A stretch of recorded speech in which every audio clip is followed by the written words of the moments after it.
क्या ऐसा था रसूलुल्लाह सल्लल्लाहु अलैहि वसल्लम के पास कि वो डेली मोटिवेटेड होकर अपने बेस्ट लेवल पर ज़िंदगी गुजारते थे। हालांकि उनकी प्रॉब्लम्स मैं अभी आपको बताना शुरू करूं तो आप लोगों को यकीन ही नहीं आएगा। प्रॉफिट सल्लल्लाहु अलैहि वसल्लम यतीम थे। एक 6 साल के बच्चे के लिए अपनी वालदा को फौत होते देखना अपनी आंखों के सामने, वो भी सफ़र पे, इससे बड़ा ट्रॉमा तो होता ही कोई नहीं। और कई लोग उस ट्रॉमा से नहीं निकलते सारी उम्र। ट्रॉमास तो इंसान को गिरा देते हैं, लेकिन रसूलुल्लाह तो निखर रहे थे और रसूलुल्लाह सल्लल्लाहु अलैहि वसल्लम डेली अपने बेस्ट वर्जन पर आ रहे थे और ग्रोथ और एफिशिएंसी वो आपके सामने है। अपने रिश्तेदारों ने ही जो है वो बैक स्टैबिंग भी की, निकाला भी, बहुत कुछ कहा, दिल तोड़ने वाली बातें कही, मजनून कहा, नाउज़ बिल्लाह, पागल कहा, शायर कहा, काहिन कहा, क्या लेबल नहीं था जो रसूलुल्लाह सल्लल्लाहु अलैहि वसल्लम को नहीं कहा गया। हाउ कम कि वो इतना बड़ा उनका करेज था, जिगरा था कि ना सिर्फ उन्होंने फॉरगिव किया बल्कि उनको गले भी लगाया और दावत भी देते रहे। और ये छोटी बात नहीं होती है कि आपका बॉयकॉट किया जाए और आप एक ये प्रेशर भी लें कि मेरे फैमिली वालों का क्या बनेगा। उन्होंने ये प्रेशर भी डाला कि हम इसकी फैमिली का बॉयकॉट करते हैं, तिजारत रोकते हैं तो शायद ये रुक जाए। अब वो प्रेशर भी लेना कितनी बड़ी बात होती है कि अब तो लोगों मेरे साथ वो मेरे घर वालों को भी टॉर्चर करने पे आ गए, मेरे सहाबा को भी टॉर्चर करने पे आ गए।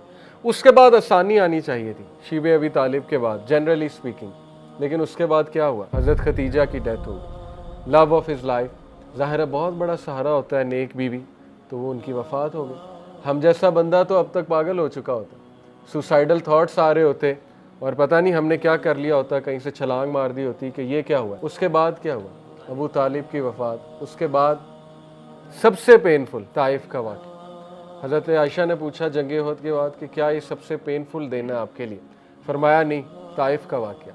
और ताइफ में ख़ुद गया हूँ, उसकी गलियों से अभी तक एक सैडनेस और एक गम टपक रहा है। वहाँ जहाँ हमारे रसूलुल्लाह सल्लल्लाहु अलैहि वसल्लम को पथराव किया गया, वो एक अजीब सी गमज़दा सी जगह है। इसके बाद कैसे आप इमेजिन कर सकते हैं कि समवन में स्टैंड अप? ताइफ के बाद हिस्टोरियन लिखते हैं कि कोई और होता तो वो यहाँ पे गिव अप कर जाता, रसूलुल्लाह सल्लल्लाहु अलैहि वसल्लम के अलावा कोई और होता। अल्लाह के नबी सल्लल्लाहु अलैहि वसल्लम दरख्त के नीचे बैठे, रोए, अल्लाह से इल्तिजा की, अल्लाह के आगे अपना गम हल्का किया। वो दुआ सुनने वाली है कि अल्लाह क्या आप मुझे छोड़ देंगे, इन लोगों के हवाले कर देंगे, मेरे दुश्मनों के हवाले कर देंगे? इतने दिल खोल के अल्लाह से बात की उन्होंने। और देखें फिर अल्लाह ताला ने क्या मदद भेजी। फ़रिश्ता आया, उसने कहा कि मैं अभी हुक्म दे, मैं इनको 2 पहाड़ों वाला फ़रिश्ता अभी जो है कुचल देता हूँ। लेकिन रसूलुल्लाह सल्लल्लाहु अलैहि वसल्लम का आप जिगरा देखें कि उस टाइम पे कहा कि नहीं, इनकी कौम में से, इनके बच्चों में से हिदायत याफ्ता लोग आएंगे। और ऐसा ही हुआ, बहुत से स्कॉलर्स ताइफ के इलाके से निकले। उसके बाद तो कोई इमेजिन ही नहीं कर सकता कि वो खड़ा हो जाएगा। लेकिन अल्लाह के नबी सल्लल्लाहु अलैहि वसल्लम खड़े हुए और उन्होंने अपने एक और तरीका इख्तियार किया, मदीना हिजरत की जाए। और मदीना जाकर फिर पूरा एक उन्होंने इस्लामी माशरा कायम किया। बेटियों की तलाक़ें देखी अल्लाह के नबी सल्लल्लाहु अलैहि वसल्लम ने। अबू लहाब ने दोनों बेटियों की तलाक़ें करवा दी। तो बाप के लिए तो यही एक कमर तोड़ गम होता है कि बेटियों को तलाक हो गई।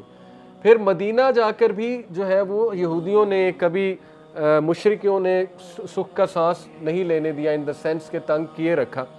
और आप देखें कि हर तरह की साजिश की, उनको प्रोपेगेंडा किया, मेलाइन करने की कोशिश की, रसूलुल्लाह सल्लल्लाहु अलैहि वसल्लम को इवन नाउज़ बिल्लाह कत्ल करने की कोशिश की। और एट दी एंड रसूलुल्लाह ही किंग बन गए।